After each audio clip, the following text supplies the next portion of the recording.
Residents in the Portland, Oregon area still on edge, wondering if a string of recent killings are connected. 6 women found dead within a 100-mile area over the span of 3 months. The victims are all in their 20s and 30s. Their bodies found in rural, wooded areas. One of the women, 32-year-old Joanna Speaks, was a mother of 3, and her body was found near a barn in a remote area in Washington. Blunt force trauma to the head and neck. Now her death being investigated as a homicide. Detectives telling family members there are similarities in the cases, sparking some worries that the killings may be connected. Joining us now, the stepsister of Joanna Speaks, Ariel Hamby Speaks. Ariel, I'm so sorry for your loss. Thank you for being here.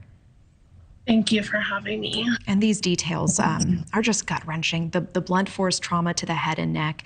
What do you think happened to your stepsister?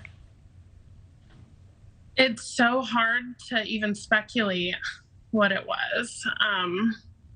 Clearly somebody hurt her. I don't know if she made someone upset, or I'm not sure.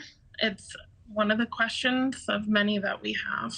Yeah, so no indication in the days and weeks leading up to this that someone bore her any ill will. There was not any immediate thought in your mind of I should have done something, or something what like this was going to happen.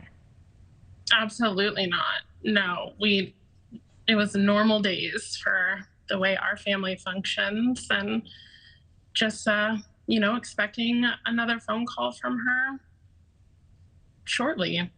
That didn't come. Yeah.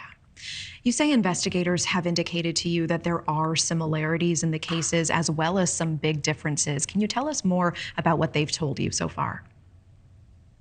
They haven't given us much information other than telling us that there are some similarities, but some big differences. So it's really hard to figure out, are those similarities like the demographics that we're already aware of, or is there something similar in how they were found? And we're not aware of that. How have the last several weeks been for you? Very difficult.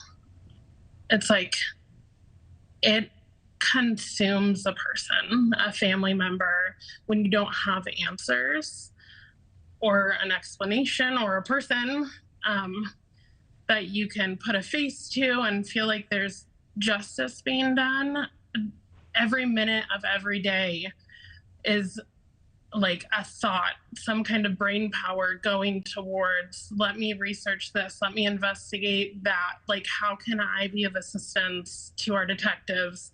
It's never ending. You lose sleep, it's consuming. Yeah, I understand. And Ariel, last thing, you said Portlanders should expect more from our city officials.